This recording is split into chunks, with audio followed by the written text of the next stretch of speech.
जी अस्सलाम वालेकुम। मैं रऊफ़ क्लासर और आपके सामने नया व्लॉग के साथ हाजिर हूँ। आज यहाँ फिनांस कमेटी का इजलास था, जिसमें जो बड़ी खबर ये थी कि आज़ाद कश्मीर के जो प्राइम मिनिस्टर हैं, उनका नाम है चौधरी या अनवारुल हक साहब, तो वो आए हुए थे और उन्होंने भी वहाँ पे बैठ के अपना एक केस है, कश्मीर का केस उन्होंने प्रेजेंट किया है। And I must say very effective, very powerful. और जिस तरह की बातें की हैं उन्होंने चौधरी अनवारुल हक साहब ने, जो उन्होंने पूरी कमेटी को टच किया है और जो उन्होंने अपने अपने ग्रीवेंसेस बताए हैं, अपने दुखड़े शेयर किए हैं। अगर जो मीटिंग बुलाई गई थी उसमें शमशाद अख्तर साहबा जो हैं नई निगरान वज़ीर ये ख़जाना जो हैं, उनको बुलाया गया था कि आप ज़रा हमें बचाएँ, हमें बताएं कि हम कैसे यहाँ पे इस वक्त मुल्क की क्या हालात है और क्या कंडीशन है।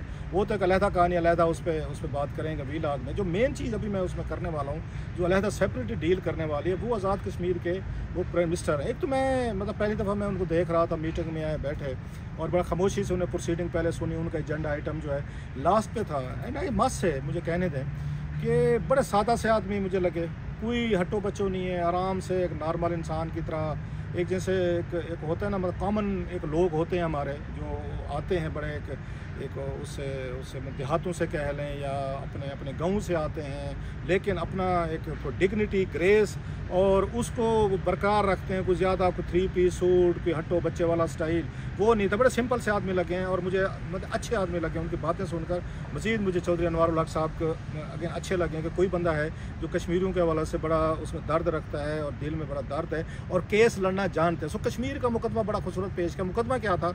ऑफ कोर्स इट वाजंट कोई एनी कॉन्स्टिट्यूशनल इशू नहीं थे, कोई लीगल इशू नहीं थे, स्टेटस के प्रॉब्लम नहीं थे। इस दफ़ा वो जो आए हुए थे उनको ये था कि हमारे कश्मीर के साथ कॉलोनियल आपने स्टेटस हमें दिया हुआ है, कॉलोनियल स्टेटस, और आप जो हमारे साथ ट्रीटमेंट कर रहे हैं, पाकिस्तान की ब्यूरोक्रेसी कर रही है, स्पेशली इस्लामाबाद कर रहे हैं, उसके खिलाफ अपना एहतजाज रिकॉर्ड कराने आते हैं ना। एन आई मस्ट से जो उन्होंने केस पेश किया, वेरी पावरफुल, जो उनका बनता भी था, जस्टिफाइड भी था और कमेटी ने भी उसके साथ एग्री किया। वो ये है कि वहाँ से मंगला से और नीलम जहरम से पाकिस्तान को पता बड़ी एक अच्छी खासी वहाँ से आपको बिजली पैदा होती है, पानी अलहदा आपको मिल रहा है एग्रीकल्चर सराब करने के लिए, और बिजली की आपको मेगा और ये पानी से बिजली पैदा हो रही है, सबसे ज़्यादा सस्ती है, 3 से लेकर 5 रुपए तक का रेट है फी यूनिट वहाँ से बन रहा है। उन्होंने जो बातें बताई वो बड़ी फिक्र करने वाली थी। उन्होंने ये कहा ना, हम आपको यहाँ से बिजली बना कर दे रहे हैं, बिजली बन रही है जो पूरे पाकिस्तान में जा रही है। हो ये रहा है कि जो 3 से 5 रुपए में बिजली पर यूनिट बन रहा है वो हमें 3-5 रुपए में कश्मीरियों को नहीं मिल रहा।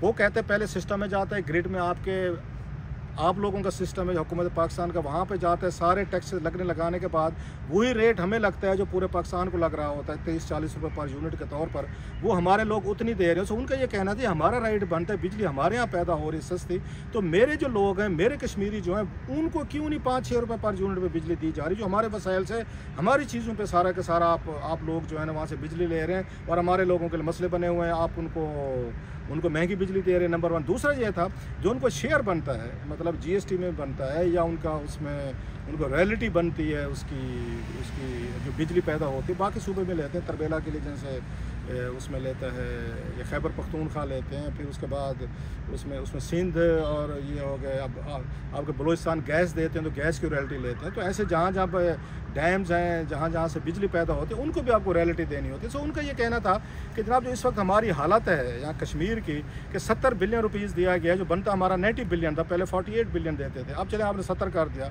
20 अरब अब भी आपने काम दिया। मिनिमम जो आपका कॉन्स्टिट्यूशनल बनता है 90 अरब रुपया बनता है, आप हमारे 20 अरब रुपये जो है वो नहीं दिए। हमने पूछा हमारे 20 अरब आपने क्यों कम दिया? उन्होंने हमने आपका GST में काट लिया, आपने हमारे पैसे देने थे, हमने उसमें काट लिए।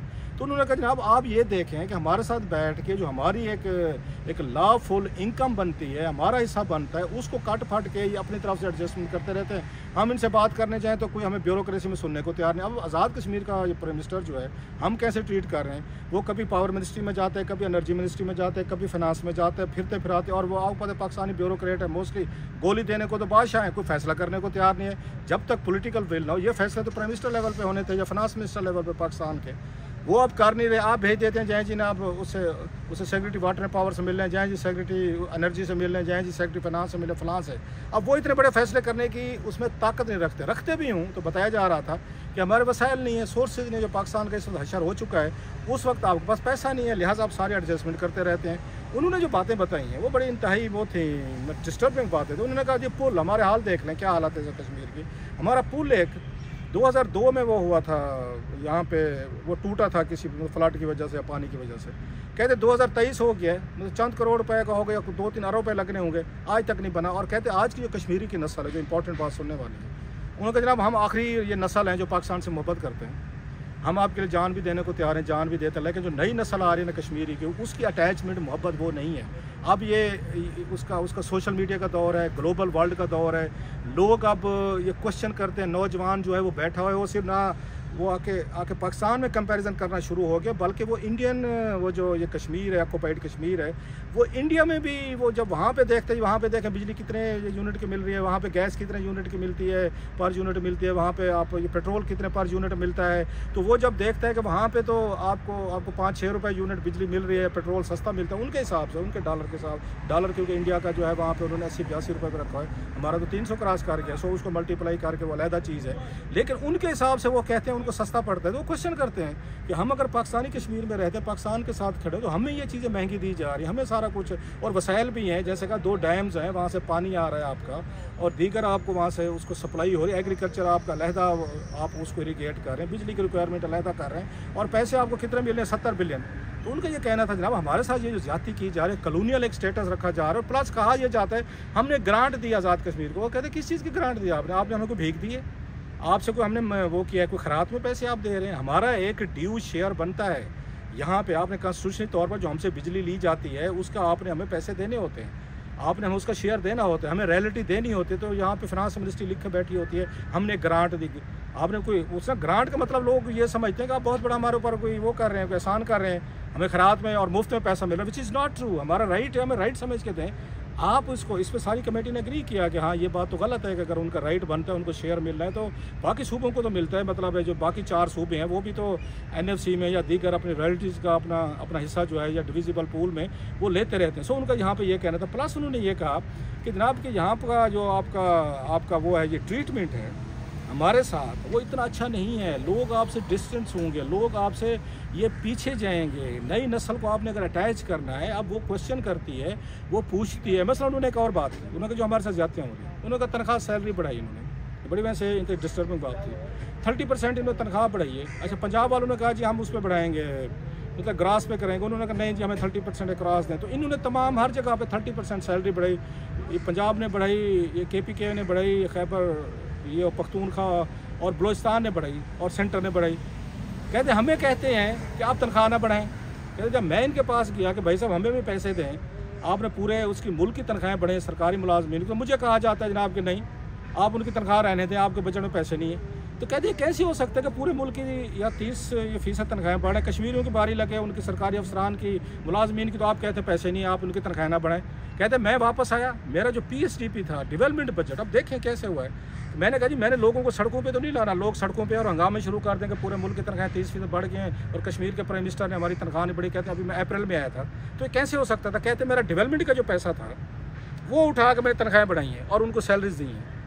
अब ये that's very dangerous thing, very मतलब है एक तरह की बड़ी वो है, इट्स ए वेरी डिस्टर्बिंग कि आपने जो पैसा है डेवलपमेंट के लिए, सड़क बननी है, पुल बनना है, स्कूल बनना है, हॉस्पिटल बनना है, या जो भी आपके एक्सपेंडिचर हैं, वो पैसा उठा के आप सरकारी मुलाजमीन की तनख्वाह बढ़ा रहे हैं कि आपके पास बजट में पैसा नहीं है। So he was very logical, he was very convincing कि जनाब आपसे हम कोई भीख नहीं मांग रहे, आप हमें ग्रांट मत दें, हमारा जो शेयर बनता है, जो हमने आपसे लेने हैं, जो आपको रॉयल्टीज़ हमें देनी है, GST का इशू चल रहा है, या आपके बिल जो हमने देने, बैठ के बात करें, जो हमने देने हैं आप ले लें, जो आपने हमारे पैसे हमें दे दें। उस बात पे कोई आता नहीं है, कोई बात करता नहीं। But anyway he was very I must say, उन्होंने जो बातें की हैं कि वो कह रहे थे खरबों की हम आपको बिजली दे रहे हैं, दैट्स ट्रू। खरबों की बिजली जो है पाकिस्तान को दी जा रही है, और उसके मुकाबले में आपको मिलते हैं कितने हैं, 70 बिलियन, वो भी इस साल मिल रहे हैं। 90 अरब मांगते हैं, वो कहते हैं पैसे नहीं है। सैलरी बढ़ जाए, वो कहते हैं आप अपने मुलाजमीन कश्मीरियों की सैलरी जो है ना वो उनको उसमें ना बनाए। सो उन्होंने बड़े एक उसके अच्छे तरीके से उन्होंने बात की है, और उसके बाद कमेटी ने बड़ा वो किया, उनको सपोर्ट दी। लेकिन जो बात इंपॉर्टेंट थी, 2 चीज़ें थी जो समझने वाले हैं। कहते हैं कि आप हमारे साथ कॉलोनियल स्टेटस बंद करें, दैट्स वेरी इंपॉर्टेंट, कि हम कॉलोनी नहीं है कि आपने को हमारे पे कब्जा किया और उसके मुताबिक आपकी मर्जी है, तो कभी 200 दे दिया, तो कभी 500 दे दिया, नंबर 1। दूसरा उनका ये था कि we are the last generation जो पाकिस्तान के लिए मरने के लिए तैयार है। अगली जनरेशन को आपको उनके साथ बैठ के बात करनी पड़ेगी, और उनके साथ बैठ के उनकी बातें जो हैं और उनके जो उनकी जेन्युइन ग्रीवेंसेज हैं वो सुनना पड़ेगा। उन्होंने कहा हमने आपके लिए, पाकिस्तान के लिए कुर्बानियाँ दी हैं। हमारे डैम्स बने, पहले नीलम झेलम पे हमने लोगों को डिसलोकेट हुए, बहुत सारे हमारे मतलब लोगों को वहाँ से शिफ्ट होना पड़ा। हमने मंगला पे था, जब मंगला बना था तो उस वक्त हमारे जो अगर बुज़ुर्गों की कब्रें थी उनसे पानी गुजर के हमने वो गुजारा। जब मंगला डैम की हाइट को ऊपर किया गया था, 1200 से ऊपर लेकर गए, उस वक्त फिर हमने, हमारे बहुत सारे लोग जो है ना वो रिसेटल हुए। घरों को छोड़ जाना आसान नहीं होता, गाँव छोड़ जाना, कब्रें छोड़ जाना, अपने दरख्त परिंदे अपने खेत छोड़ जाना आसान नहीं था। हमने सारा कुछ किया। हम आपको बिजली दे रहे हैं, खरबों रुपए की बिजली पैदा करके दे रहे हैं, और वापसी पे हमें क्या मिल रहा है? 70 अरब मिलता है। हम तनख्वाह की बात करें तो कहते हैं पूरे पाकिस्तान की बढ़ा दो, तुम्हारी नहीं बढ़ाएंगे, और मुझे डेवलपमेंट बजट से पैसे जो है ना उनको देना पड़ता है। बहरहाल एनीवे उन्होंने प्रोटेस्ट किया इस बात पे कि ये स्टेटस हमारे साथ रखा जा रहा है, हमें हमारा हिस्सा दें और हमें वो ना करें। तो इस पे खैर पूरी कमेटी जो है ना वेरी सिंपैथेटिक, और सब ने कहा है कि जी रिकमेंडेशन भेजी जाए। फाइनेंस सेक्रेटरी साहब बैठे थे, उन्होंने कहा जी हम भी इसको टेकअप करते हैं। जैसे इमदाद बुसाल साहब थे, शमशाद अख्तर साहबा से, और स्टेट बैंक के भी जैसे मैंने कहा लोग बैठे हुए थे। सो बहरहाल अब देखते हैं। उनका ये कहना था कि ये मीटिंग अरेंज करवाई थी फॉरेन मिनिस्टर हैं पाकिस्तान के जलील अब्बास जिलानी साहब, उन्होंने ये अरेंज करवाई थी। उन्होंने बात की उनसे सलीम मांडवी वाला साहब से कि आप इनको बुलाएं, और इनकी कोई बात नहीं सुन रहा, ये फिरते रहते। मतलब अंदाज़ा करें आज़ाद कश्मीर का वो जो प्राइम मिनिस्टर है वो सारा दिन जहाँ वजारतें फिरते रहता है कि हमारा बजट जो है, हमारे पैसे जो है ना वो रिलीज़ करें। ये हमारा लेवल देखें, हमारी ब्यूरोक्रेसी का देखें। वैसे कश्मीर के नाम पे हमने पता नहीं कितनी बड़ी या दुकानें खोली हुई हैं, दुनिया भर में हमने सेंटर कायम किए हुए हैं, लोग बनाए हुए हैं, टूरिस्ट जहाँ से टूर करते हैं, कश्मीर कमेटी बने जिनके करोड़ों में बजट है। जो कश्मीरी हमारे साथ हैं उनके लिए सिर्फ 70 बिलियन है, जो मैं बार बार कह रहा हूँ खरबों की आपको बिजली दे रहे हैं। बहरहाल जलील अब्बास जिलानी साहब ने कहा, फॉरेन मिनिस्टर साहब ने मांडवी वाला साहब को कहा, मांडवी वाला साहब ने इनसे रिक्वेस्ट की कि आप आएँ और हमें ब्रीफ करें। बहरहाल ही वॉज वेरी इफेक्टिव भाई, माँ से अच्छा बोले हैं, कोई गैर ज़रूरी एक लफ्ज़ भी नहीं बोला। बड़ी उन्होंने दबंग तरीके से गुफ्तगू की है, लॉजिकल गुफ्तगू की है।